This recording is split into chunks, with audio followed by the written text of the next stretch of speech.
মই নাম সংস্কাৰৰ কথা এইভাবে উল্লেখ কৰিব বিচাৰিছোঁ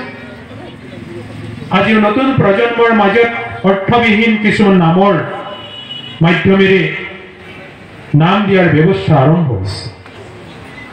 মই এইভাবে উল্লেখ কৰিব বিচাৰিছোঁ যাতে আমি নামৰ সংস্কাৰ কাৰণ আগৰ পূৰ্বৰ যদি আমি চাওঁ নামসমূহৰ মাধ্যমেৰে তাৰ পুত্ৰক মাতাৰ লগে লগে যেন আমি ঈশ্বৰ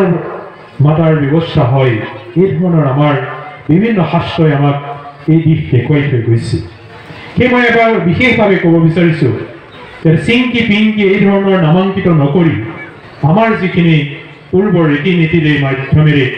সুন্দৰ ৰূপত অৰ্থবহুল নামৰ যি নাম সংস্কাৰ আছিল সেইখিনি আমি আজিও অটুট ৰখাৰ প্ৰয়োজনীয়তা আছে বুলি মই অনুভৱ কৰোঁ কাৰণ এইখিনি আমাৰ বিশেষকৈ আমাৰ ব্ৰহ্ম সমাজৰ যিসকলে জ্যোতিষ অধ্যয়ন কৰে বা যিসকলে জ্যোতিষৰ মাধ্যমেৰে কাৰণ অকল ব্ৰহ্ম সমাজকে নহয় সমগ্ৰ চতুৰ জাতিৰ এই নাম সংস্কাৰটোৰ সংস্কৰণৰ বিশেষ ভূমিকা ব্ৰহ্ম সমাজৰ হাতত থাকে বুলি মই অনুভৱ কৰোঁ আপোনালোকৰ পৰা আমি অতি আনন্দিত হৈছোঁ অসম ব্ৰাহ্মণ সমাজ 1977 চনতে গঠিত হোৱা এটা অৰাজনৈতিক ধৰ্মীয় অনুষ্ঠান মই অসম ব্ৰাহ্মণ সমাজৰ সম্পাদক প্ৰধান হিচাপে আপোনালোকক জনাই সুখী হ'ম যে লখিমপুৰ জিলাই অতি আগ্ৰহেৰে এই বিহপুৰীয়া নামৰ ঠাইখনত অসম ব্ৰাহ্মণ সমাজৰ একাদশ বাৰ্ষিক সাধাৰণ সভাখন আয়োজন কৰিলে আমাৰ প্ৰায় 20খন জিলাই এই অনুষ্ঠানত সহযোগিতা আগবঢ়ালে আমি যোৱাকালি আমাৰ প্ৰতিনিধি সভা হৈছিলে প্ৰতিনিধি সভা অতি সুন্দৰভাৱে সমাপন হৈছে আজি পুৱাৰ ভাগত পতাকা উত্তোলন তাৰ পিছতে স্মৃতি তৰ্পণ আৰু এতিয়া এক সুন্দৰ বৰ্ণিল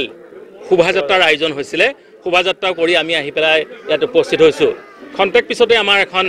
মুকলি সভাৰ আয়োজন কৰিছোঁ এই মুকলি সভালৈ আমি উত্তৰ কমলাবাৰী সত্ৰৰ সত্ৰাধিকাৰ জনাৰ্দন গোস্বামী প্ৰভু আমাৰ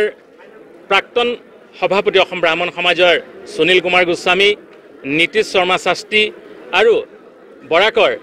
তপুময় ভট্টাচাৰ্য এইসকল বিশিষ্ট ব্যক্তিক মাতিছোঁ আমি লগতে মৃণালিনী দেৱী তেখেতকো আমন্ত্ৰণ জনাইছোঁ এখেতসকল আমাৰ মাজত আহি উপস্থিত হৈছেহি প্ৰায় সংখ্যকে অলপ পিছতে আমি আমাৰ সভা আৰম্ভ কৰিম আৰু আপোনালোকক জনাই সুখী হৈছোঁ যে অসমত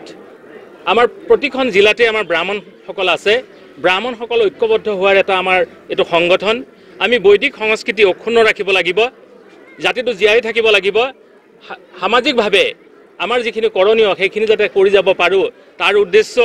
সন্মুখত ৰাখি আমি এই কৰ্মভাগ আগবঢ়াই লৈ গৈছোঁ সকলোৱে পূৰ্ণ সহযোগিতা আগবঢ়াইছে অতি সুন্দৰ অনুষ্ঠান অতি ভাল লাগিছে আমি বিশেষকৈ আমাৰ অসম ব্ৰাহ্মণ সমাজ এটা অৰাজনৈতিক অনুষ্ঠান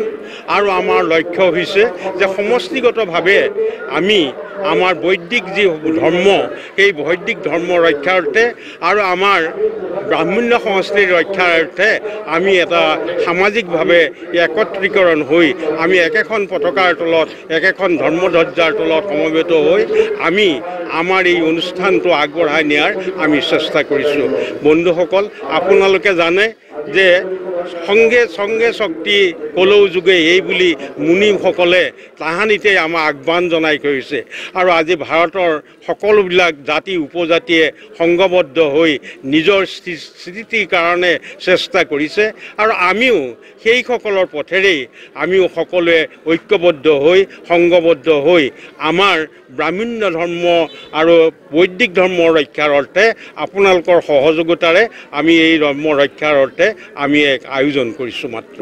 আমাৰ উদ্দেশ্য ইমানে আমাৰ কোনো ইয়াত পলিটিক্যাল মোটিভ বা অন্যান্য কোনো আমাৰ বেলেগ হেৰি নাই আমাৰ মাত্ৰ এটা কথাই যাতে আমি আমাৰ যিটো বৈদিক সংস্কৃতি বৈদিক ধৰ্ম এইটোক যাতে আমি সদায় যাতে আমি অক্ষুণ্ণ ৰাখি পেলাই আমি আগবাঢ়ি যাব পাৰোঁ আৰু ৰাজ্যৰ কল্যাণ কামনা কৰাটোৱেই হৈছে আমাৰ সংবিধানৰ মুখ্য উদ্দেশ্য